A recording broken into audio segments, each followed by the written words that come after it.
Welcome to America's Talking, powered by the Center Square. I'm Andrew Rice, a reporter with the Center Square, and today I'm joined by Sarah Roderick Fitch, DC Bureau Chief at the Center Square. Hey, Sarah, how are you doing? Good. How are you? I'm doing great. Let's get into it. On Monday, President Donald Trump issued an order to federalize the Metropolitan Police Department and ordered 800 National Guard members to patrol the streets of Washington, D.C. Sarah was in the briefing room when President Trump made the announcement. So, Sarah, how did President Trump's decision to federalize the Metropolitan Police Department come about? It's been coming for a long time, actually, since he took office for the second time. He has been making remarks about, he's been commenting about the status of the city, and it's sort of what he's saying is sort of like its decay, and what he's seen is not just with crime, but also infrastructure. And he has noted with foreign leaders when they come here, hey, it doesn't look great. He compared it on Monday to, which I thought was a really kind of an interesting analogy, was to basically if his father told him, if you go to a restaurant and the front door, if the restaurant is dirty, you can be pretty much guaranteed that the kitchen is dirty. And so he said, hey, this is basically what Washington, D.C. is. So people come here, they see this. Washington, D.C. is the front door of the United States. And he wants to clean it up. But crime has been an issue, and it's been ongoing. And in fact, in February, Senator Mike Lee of Utah introduced the basically to rescind the Home Rule Act, which gives DC its autonomy. It's been in place since the 1970s, which gives it its mayor, gives it the city council, gives it a little bit more representation. And so anyway, but it kind of came from the fact that there's just been, they're claiming a lot of corruption and crime. Crime has been a major issue in the district. Even some congressmen, some Secret Service agents have been victims of it, carjackings, everything. So it's been a long time coming, actually. So how have DC locals and local politicians responded in the wake of the president's order?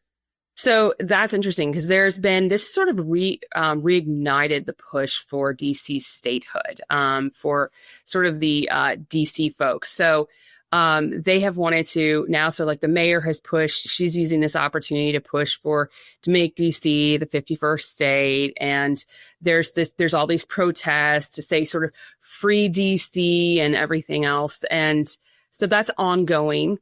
And it's kind of interesting. So I think that so that's sort of come about. So they don't want this federal control, and it's sort of highlighted, hey, DC only has like limited control, and it's true. And even the mayor acknowledged Monday afternoon, she made comments, and so she said that she said, hey, there's limited control. So. She's like, this is our opportunity. So it's like her argument, as well as Eleanor Holmes Norton, who is DC representative. And she's been going on about it for a long time. So, but DC residents, interestingly, though, they were polled by the Washington Post. They see crime as a major issue. I mean, this is actually a very serious issue. So it's sort of, there's a little bit of a break. I think that there's DC residents who've been here for a long time. Yes, would like, they want that autonomy. They want that, but they also acknowledge there's a huge problem in the city.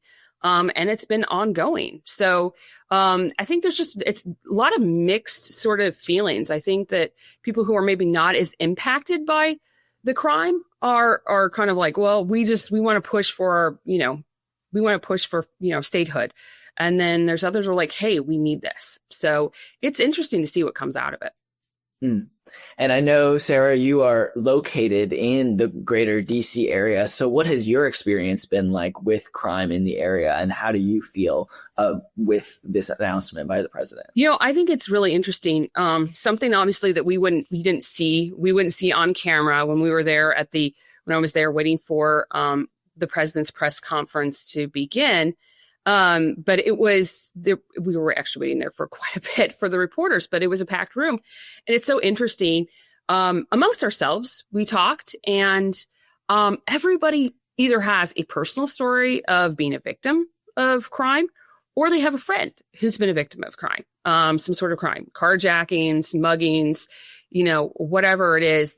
Everybody, it touches everybody, and it really touched everybody in that room. So everybody has a story to tell. I've had friends who were actually federal law enforcement themselves and lived in DC, not far from the Capitol, and actually was mugged and had their car stolen multiple times. This has been going on for years. And so it's just, I think it's really interesting how it is impacting everybody, and especially, like I said, in the press too, that's just maybe not being told. And so there is a lot of acknowledgement of what is going on. Of course, there is pushback for the president for doing this, and that's going to be expected, but he does have the authority to do that. Because again, the District of Columbia is ultimately, it is not a state, it is really kind of under federal control. So that the president can, he can, activate, the National Guard. That is within his right. However, he only has basically 30 days at this point without congressional approval to sort of do some of the stuff like take federalized control over the police department, Metropolitan Police Department. But I would say, though, interestingly, though, one of the things that is not really talked about as much is actually DC is really unique in another sense, is because there are multiple, almost 36 federal law enforcement agencies that have some jurisdiction in the District of Columbia. You have Capitol Police. They have areas outside of just the Capitol. They have that overlap in the district. Secret Service Uniform Division, Park Police have a huge thing. There's Amtrak Police, Smithsonian Police, the printing and engraving, FBI have their own police. There's goes on and on and on. I could go on and on and on about the different their metro police, okay, for the trains, right? Those, and they all have some jurisdiction around the district.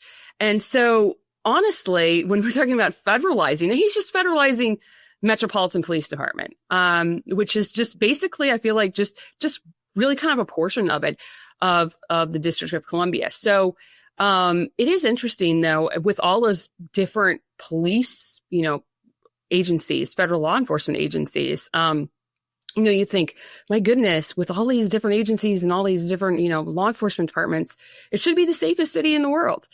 And they do. The White House released a figure, and it's like tops the capitals of the world for homicides. And it is terrible. But I think, I think what's going to have to come from this right now is sort of deterrent. This is sort of deterrent, and they're trying to clean up the streets and get things done. But what the White House ultimately wants to do, and I think some members of Congress, like Senator Lee, they want to really be able to take back like that Home Rule Act, so they can start getting back into the courts and start changing some of these laws, because a lot of these problems have been, the stuff has been youth driven, like some of these carjackings. These are like, some are 14 years old. I mean, they're young kids that are committing some of these crimes. So they have to change those laws, because they're treated as children. They're basically in and out. They know there's not as many repercussions. And that has been addressed. The U.S. Attorney for District of Columbia, Jeanine Pirro, she had mentioned that. She's like, hey, this is, I only have so much that I can do. And basically her kind of with adults. So there's going to have to be some changes. So I think really this is actually the beginning of the fight, This certainly seems like it's just the beginning of a long drawn out battle that's going to continue in DC and maybe even beyond. To keep up with more updates, be sure to visit thecentersquare.com. It was great to talk with you, Sarah.